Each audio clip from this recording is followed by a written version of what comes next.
Hey, hello everyone. Welcome back to We Learn English Easily. How are you all? I hope you all are basking in the glory and staying at home safely and studying hard. So जैसा कि आप सब जानते हैं, हम pronounce की बात कर रहे हैं। हमने हमारी प्रीवियस वीडियो में बात की है personal pronoun, reflexive pronoun and intensive pronoun. आज के हमारे इस वीडियो में कुछ बचे हुए प्रोनाउन के टाइप के बारे में डिस्कस करने वाले हैं। लेकिन अगर आप चैनल पर नए हैं तो चैनल को सब्सक्राइब कर लीजिए, साथ ही बेल आइकन को भी प्रेस कर लीजिए ताकि चैनल पर आए सभी नए वीडियोस के नोटिफिकेशंस आप तक पहुंचते रहें। हमारा जो फर्स्ट टाइप है जिसके बारे में आज हम डिस्कस करने वाले हैं वो है डेमोन्स्ट्रेटिव प्रोनाउन। तो चलिए बिना समय गवाए हमारे वीडियो की शुरुआत करते हैं। What is demonstrative pronoun? Demonstrative pronoun कहते किसे हैं, सबसे पहले ये जान लेते हैं। व्यक्ति या वस्तु को पॉइंट आउट करने के लिए प्रयुक्त होते हैं। ओके, डेमोन्स्ट्रेटिव प्रोनाउन का यूज करते हैं हम किसी भी व्यक्ति या वस्तु को पॉइंट आउट करने के लिए। फॉर एग्जाम्पल, ये एक चौक है तो मैं इसको इंग्लिश में बोलूंगी दिस इज अ चौक। तो मैं पॉइंट आउट कर रही हूँ कि ये एक चौक है। दैट इज माई कार, मैं पॉइंट आउट कर रही हूँ वो मेरी कार है। ठीक है, तो इस तरीके से हम डेमोन्स्ट्रेटिव प्रोनाउन का यूज करते हैं वस्तुओं को और व्यक्तियों को पॉइंट आउट करने के लिए। अब डेमोन्स्ट्रेटिव प्रोनाउन में हम किन वर्ड्स के बारे में डिस्कस कर लेते हैं, ये एक बार जान लेते हैं। This, that, these, those, in words का यूज करते हैं हम डेमोन्स्ट्रेटिव प्रोनाउन में। ओके, तो अगर आपको क्वेश्चन दिया जाए आइडेंटिफाई द प्रोनाउन और आपको दिस, दैट, दीज, दोस दिखे तो आप इजीली आइडेंटिफाई कर सकते हैं कि ये डेमोन्स्ट्रेटिव प्रोनाउन है। ओके, अब इसका यूज हम एक बार जान लेते हैं। अगर हम बात करें दिस की तो इसका मीनिंग होता है ये है। इसका यूज किया जाता है अगर कोई चीज हमारे पास में रखी हुई है तब हम इसका यूज करते हैं, लेकिन चीज सिंगुलर होनी चाहिए। ओके, मतलब एक ही चीज और जो हमारे पास हो उसको पॉइंट आउट करने के लिए हम दिस का यूज करते हैं। नेक्स्ट है दीज, इसका मतलब होता है ये, पास हो चीज लेकिन प्लूरल हो तब हम यूज करते हैं दीज का। नेक्स्ट है हमारे पास दैट, जब कोई चीज हमसे दूर हो और सिंगुलर हो तो हम यूज करते हैं दैट का। नेक्स्ट इज दोज, जब चीजें बहुत सारी हो, प्लूरल फॉर्म में हो और हमसे दूर हो तो हम यूज करते हैं दोज का। ओके, मैंने लिखा भी है यहाँ पे। दिस एंड दीज यूज करते हैं समीप की चीजों के लिए, दैट एंड दोज यूज करते हैं दूर की चीजों के लिए, दिस एंड दैट होते हैं सिंगुलर, दीज एंड दोज होते हैं प्लूरल। ओके, अब ये तो हमने जान लिया कि किन वर्ड्स को यूज करते हैं डेमोन्स्ट्रेटिव प्रोनाउन में। अब कुछ इंपॉर्टेंट रूल्स भी हैं जिनके बारे में हम यहाँ पे डिस्कस करने वाले हैं। Okay, so what is the first rule? यदि दो सिंगुलर नाउन एंड से जुड़े हो, ठीक है, दो सिंगुलर नाउन हो और वो किससे जुड़े हो?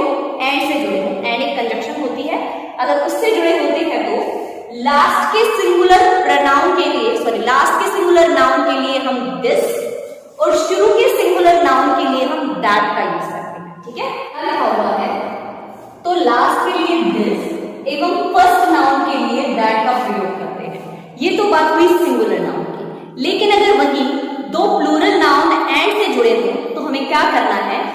लास्ट वाले नाउन के लिए हमें दीज का यूज करना है और फर्स्ट वाले नाउन के लिए हमें दोज का यूज करना है। ओके, फॉर एग्जाम्पल आप यहाँ पे देखेंगे work and play both are necessary. Okay, तो हम क्या कर सकते हैं? That and this both are necessary. Last वाले नाउन के लिए हमें दिस का यूज करना है और फर्स्ट वाले नाउन के लिए हमें दैट का यूज करना है। Okay, what is the next rule?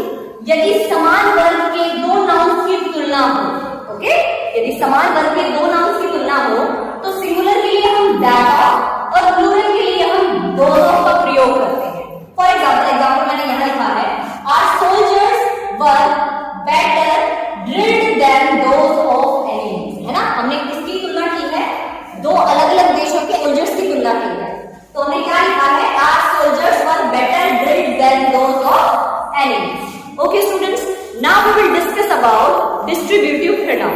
Okay student, next type is distributive pronoun. Okay, distributive, देखो distribute का मतलब क्या होता है? वितरण करना। ठीक है, तो distributive pronoun की definition क्या होती है, इसमें कौन से words का यूज किया जाता है और साथ ही में इसको यूज करने के लिए हमें किन रूल्स को ध्यान में रखना है, इसके बारे में हम यहाँ पे डिस्कस करने वाले हैं। ओके, सो डेफिनेशन क्या है? दो या दो से अधिक व्यक्तियों या वस्तुओं में से किसी एक पर्टिकुलर को अलग दिखाने के लिए हम डिस्ट्रीब्यूटिव प्रोनाउन का यूज करते हैं। ठीक है, आप देख सकते हैं मैंने लिखा है दो या दो से अधिक व्यक्तियों या वस्तुओं में से एक को अलग दिखाने के लिए हम डिस्ट्रीब्यूटिव प्रोनाउन का यूज करते हैं। अब डिस्ट्रीब्यूटिव प्रोनाउन में किसका ईच, आइदर, नाइदर। आप इसको इधर भी बोल सकते हैं और इसको निदर भी बोल सकते हैं, ठीक है। इन वर्ड्स का यूज करेंगे हम डिस्ट्रीब्यूटिव प्रोनाउन में। ये वर्ड्स हमेशा सिंगुलर होते हैं, ठीक है। इनके साथ सिंगुलर नाउन या मैं कहूँ सिंगुलर प्रोनाउन और साथ ही में सिंगुलर वर्ब का ही हमें यूज करना है, ओके। अब रूल क्या कहता है ये देख लेते हैं। ईच ऑफ, इधर ऑफ, निदर ऑफ के बाद प्रयुक्त प्लूरल नाउन के पहले दा का प्रयोग किया जाता है, ठीक है। अगर ईच ऑफ, आइदर ऑफ या नाइदर ऑफ के बाद किसी प्लूरल प्रोनाउन का प्रयोग हो तो उस प्लूरल प्रोनाउन से पहले हमें आर्टिकल दा का यूज करना है। जैसे each of the boys has his own book, यहाँ पे बॉयज है और बॉयज से पहले हमने आर्टिकल दा का यूज किया है। What is next rule? Each का प्रयोग दो या दो से अधिक व्यक्तियों के लिए किया जाता है, ठीक है। ईच का प्रयोग दो या दो से अधिक व्यक्तियों के लिए किया जाता है। जैसे each of the two students was honest, है ना। स्टूडेंट्स, टू स्टूडेंट्स के लिए हमने क्या यूज किया है? ईच यूज किया है, okay. What is the next rule? Either का मतलब होता है दो में से एक। जैसे एग्जांपल है these two pens is red, कि इन दोनों पेन में से एक पेन लाल है। What is next? दो या दो से अधिक में से एक चूज करने के लिए हम एनी या एनीवन का यूज करते हैं। जैसे कि he has bought any of the four books, कि उन चार किताबों में से उसने एक किताब खरीदी है। What is next? neither का मतलब होता है दो में से एक भी नहीं। For example, neither of these two girls are active, इन दोनों में से कोई भी लड़की एक्टिव नहीं है। What is next? जब दो या दो में से अधिक के लिए नहीं का सेंस हो, मतलब बहुत सारी चीजें हों लेकिन उनमें से एक भी नहीं हो, के अर्थ में हम नन का यूज करते हैं। जैसे none of the five students is laborious, कि पांचों बच्चों में से कोई भी मेहनती बच्चा नहीं है। Students, now we will discuss about some more rules of distributive pronoun, okay. What have we discussed?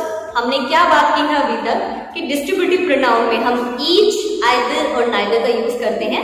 तो प्रयोग होता है दो या दो से अधिक व्यक्ति या वस्तु के लिए। आइदर का प्रयोग होता है दो में से एक के लिए, कोई भी एक, और नाइदर का मतलब होता है दो में से एक भी नहीं, ओके।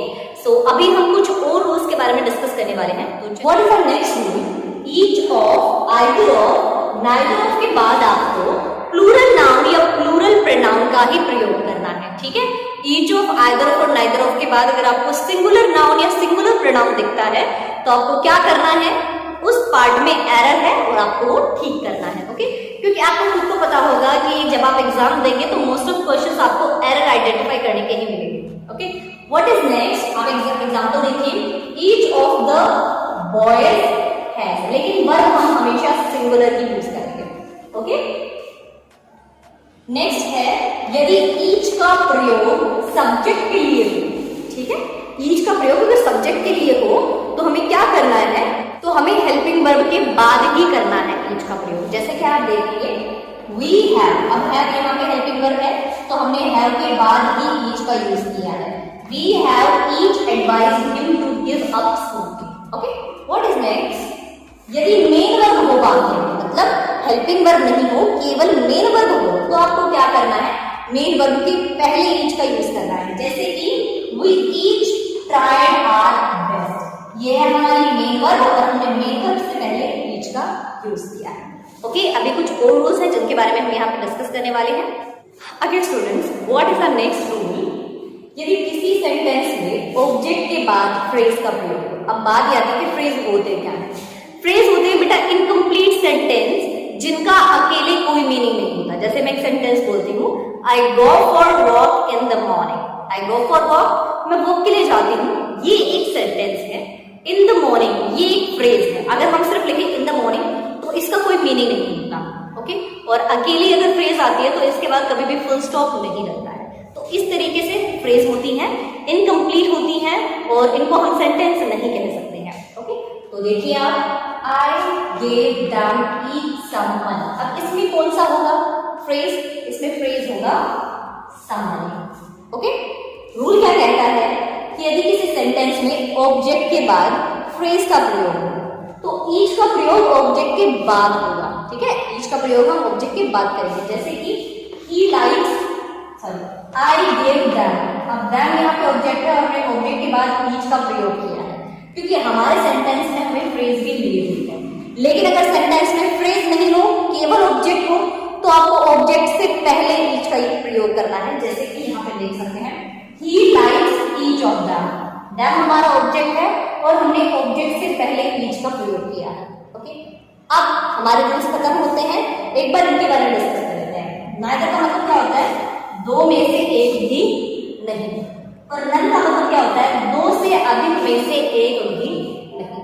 ओके, सेंटेंस की सेंस के अकॉर्डिंग आप समझ सकते हैं कि कितनी चीजों के बारे में बात की गई है। ठीक है, जैसे अगर मैं कहूं none of our hands work properly, none of our hands work properly, क्या तो हम इसे सही कह सकते हैं?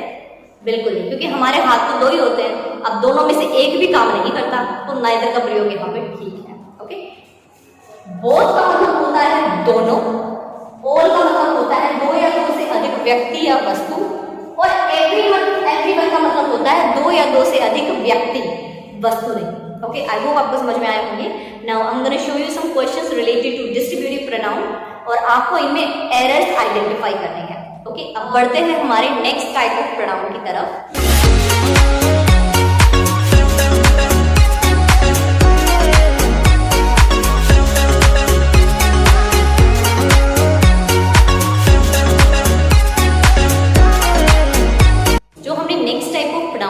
वो है रेसिप्रोकल प्रोनाउन। बहुत ही ज्यादा इजी है, और अगर इससे रिलेटेड कोई क्वेश्चन आता है तो आप बिल्कुल भी गलती नहीं करेंगे।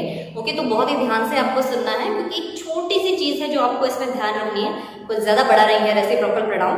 तो सबसे पहले समझते हैं रेसिप्रोकल प्रोनाउन होता क्या है और इसको यूज क्यों करते हैं हम। ठीक है, तो रेसिप्रोकल प्रोनाउन का हम यूज करते हैं पारस्परिक संबंधों को दर्शाने के लिए। ओके, आपसी जो रिश्ते होते हैं उनको दर्शाने के लिए हम यूज करते हैं रेसिप्रोकल प्रोनाउन का। तो इसमें हमें किन वर्ड्स के बारे में बात करनी है, तो हम यूज करते हैं ईच अदर और वन अनदर। किसका यूज करते हैं? ईच अदर और वन अनदर का। अब दोनों में डिफरेंस क्या है? हम पहले ही डिस्ट्रीब्यूटिव प्रोनाउन में बात कर चुके हैं कि ईच का यूज करते हैं हम दो या दो से अधिक व्यक्ति या वस्तु के लिए। ठीक है, तो ईच कब यूज करना है? ईच अदर जब हम दो व्यक्तियों के बीच के संबंध को दर्शाना चाहते हैं। दो व्यक्तियों के बीच के संबंध को दर्शाना चाहते हैं तो हम यूज करेंगे ईच अदर। और अगर दो से अधिक है व्यक्ति या वस्तु या कुछ भी है, दो से अधिक है, तो हम यूज करेंगे वन अनदर। जैसे कि अभी एग्जांपल समझते हैं, both the brothers love each other. Each other. अब हमने यहाँ पे ईच अदर क्यों यूज किया है? क्योंकि हमने यहाँ पे क्या यूज किया है? बोथ। बोथ का मतलब क्या होता है? दोनों।